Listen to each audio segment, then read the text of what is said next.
Cielo y tierra pasarán, pero mis palabras no pasarán, ¿verdad? Cielo y tierra pasarán, pero mis palabras no pasarán. Ningún ser humano en la historia de la humanidad se ha atrevido ni siquiera a imaginar que él puede decir estas palabras tan poderosas.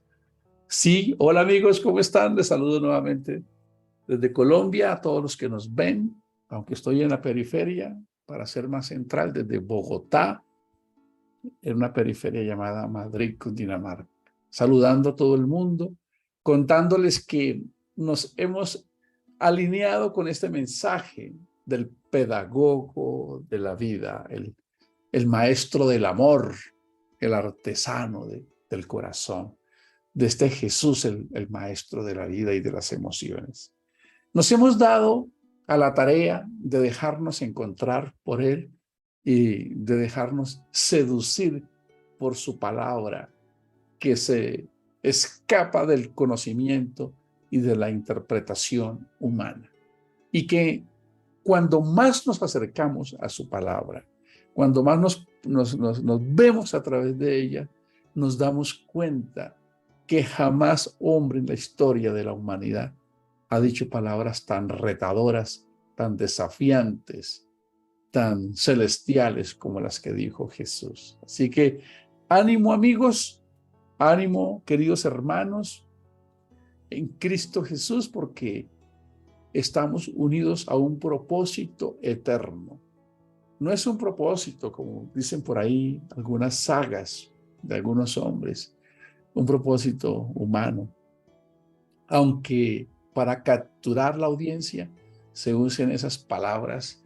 El único propósito glorioso reposa en Jesús el Cristo, aunque Loki en una de las películas diga que él viene con un propósito glorioso. Siempre les he dicho que Hollywood pareciese saber más teología que muchos cristianos y mucha interpretación. Esas son las palabras de esta saga, de este líder de aquel país, de aquella galaxia desconocida, y viene y expresa que viene con un propósito glorioso.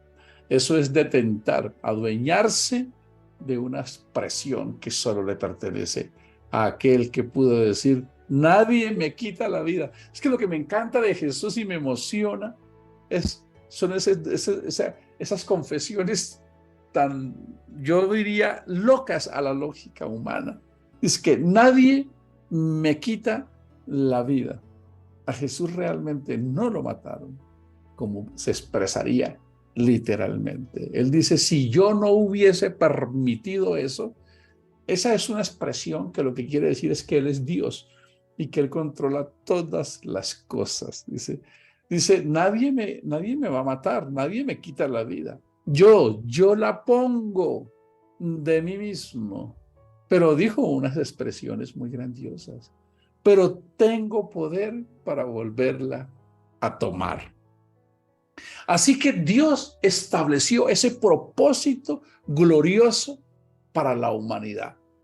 Sí, amigo, tú que me escuchas, que a veces piensas que tu vida no tiene sentido, que ¿qué más sigue? ¿Y esto qué más? Y tratamos de solventarnos emocionalmente para avanzar, porque pareciese que estuviésemos perdidos y nos refugiamos, encontramos algo que nos guste, o estudiar, o viajar, o alguien piensa que si logra un sueño o una meta ya la hizo, pero resulta que cuando llega se da cuenta que sigue el mismo vacío. Eso obedece a que dentro de cada ser humano hay un apetito insaciable por la trascendencia, por el propósito, por el sentido, por el significado, y eso no se encuentra en las cosas del mundo. No se encuentra en las cosas del mundo, de este sistema, porque nos cansamos, ¿verdad? Nos cansamos de todo, nos cansamos de los líderes, un día los admiramos y un día ya no queremos saber, otra vez hablando de este señor, otra vez hablando de esas reuniones, o cuando estábamos enamorados, que pensábamos que si nos casábamos Entonces teníamos a un ángel en la casa. Bueno, y sí, se llamaba ángel, pero después ya no es tan ángel. O compras una casa y crees que ya la hiciste, pero nuestra vocación interna es más ambiciosa. Y cuando no estamos alineados con Cristo, siempre vamos a sentir esos vacíos. Por eso Cristo es algo extraordinario en la vida del hombre. No es una religioncita, no se puede comparar porque ni Buda, ni Confucio, ni Lao Tse, ni siquiera Mahoma se atrevieron a expresar estas palabras tan maravillosas. Claro que queremos ser muy respetuosos de todos los líderes del mundo, claro que sí.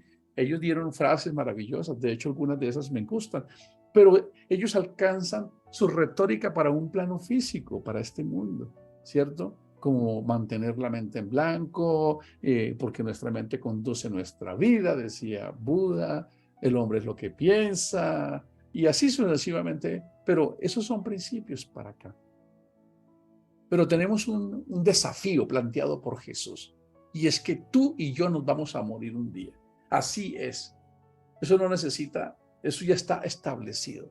Que te vas a morir un día, te lo digo y me lo digo. Ojalá sea por allá de 120 años, con muchas experiencias encima, pero que nos vamos a morir, nos vamos a morir.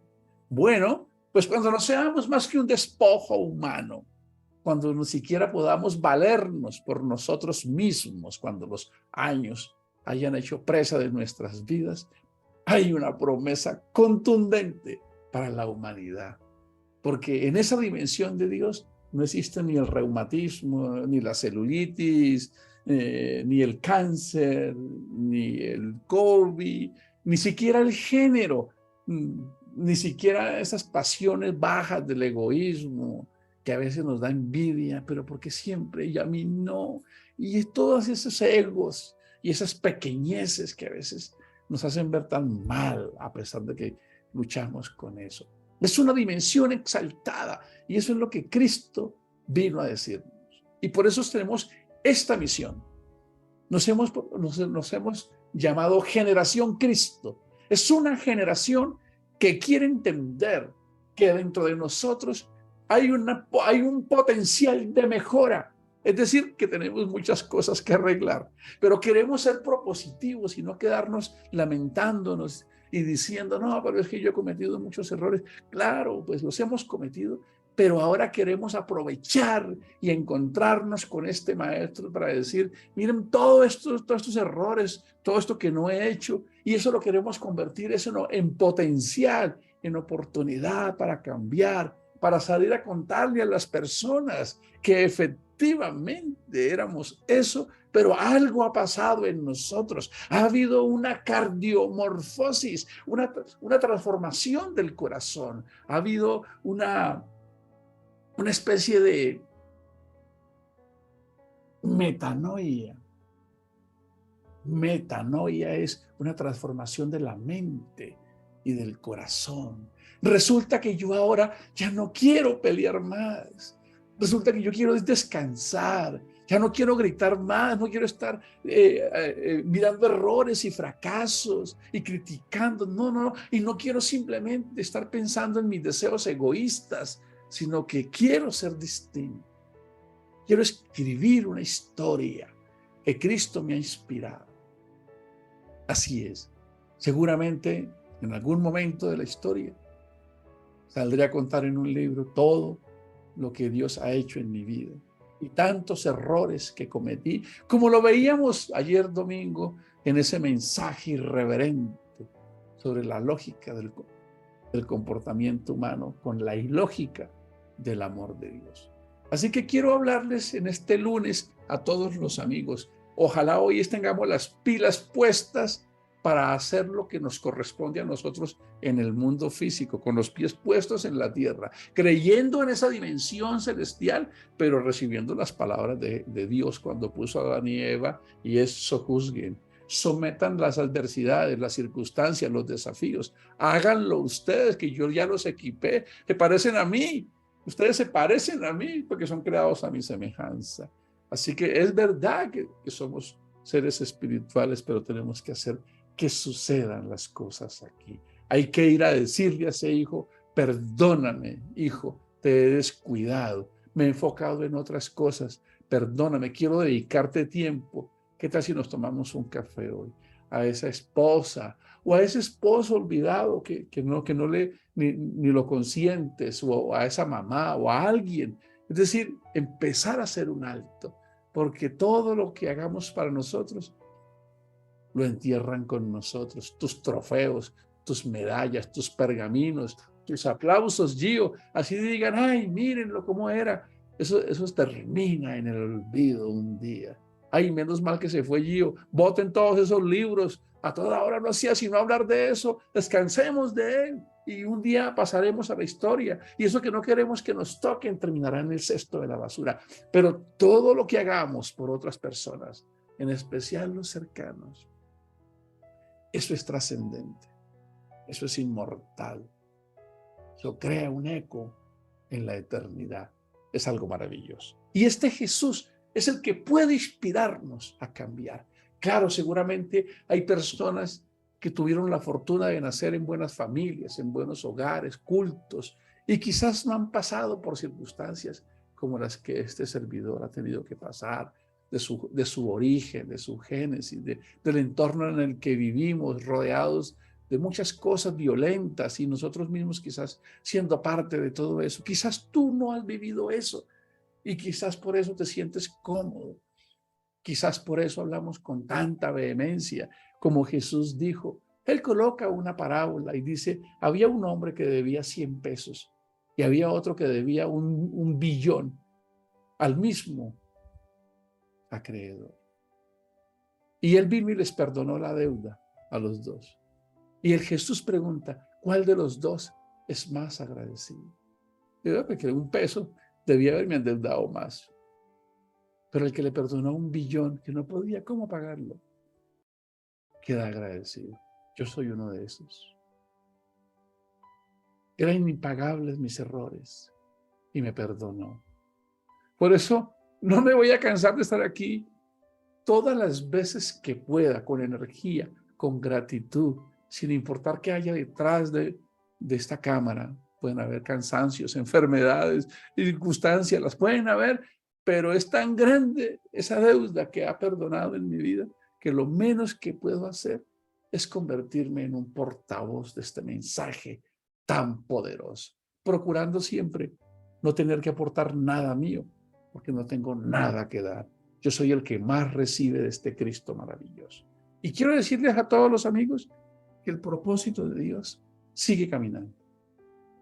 Se han escrito muchas profecías de Cristo, desde Génesis 3:15, cuando apenas en los albores de la historia de la humanidad, nuestros representantes, nuestros padres ancestrales, Adán y Eva, toman la decisión de ser autónomos a la hora de controlar sus emociones y sus sentidos. Y quieren decir, nosotros podemos lidiar con nosotros mismos, con nuestras emociones, pero ese fue el fracaso más grande del hombre, porque no hemos sido capaces de lidiar. Pero desde ahí se visualiza la manifestación de este Cristo maravilloso. Cuando Dios dice, la mujer, de la simiente de la mujer, nacerá un hijo. Sí, un día. Eso se escribió hace casi 6,000 años, ¿cómo les parece? Un día una mujer dará un hijo y ese hijo va a estabilizar todo este sistema del mal. Así es. Y se viene desencadenando durante muchos años. Después también los profetas, todos empiezan a hablar de Cristo. ¿Sí? Dios llama a Abraham y le dice lo mismo. 2,000 años antes de Cristo, 4,000 años, llama a Abraham y le dice a Abraham, yo estoy comprometido con la humanidad. Estoy comprometido y tú, amigo, pronuncia tu nombre. Estoy comprometido con ellos. Yo soy su creador, pero yo quiero estar más cercano. Quiero mostrarles mi amor. Voy a manifestarme en la misma condición de ellos, en semejanza de carne de pecado. Y quiero sentir lo que ellos sienten cuando son traicionados, cuando lloran, cuando se enferman, cuando tienen miedo. Yo quiero gustar eso para de esa manera poderlos socorrer cuando estén ellos pasando por esos momentos difíciles. Y se va desencadenando esa profecía. Abraham le dice, en un hijo tuyo, yo voy a bendecir las naciones de la tierra. Y se van dando un sinnúmero de circunstancias durante miles de años. Van llegando. Después surgen profetas como Isaías. Y dice, un día nacerá un niño. Sí, un niño nacerá en medio de la crisis. Y a ese niño lo van a llamar admirable. Y a ese niño lo van a llamar consejero. Y a ese niño lo van a llamar Dios fuerte. Y a ese niño lo van a llamar el Padre eterno.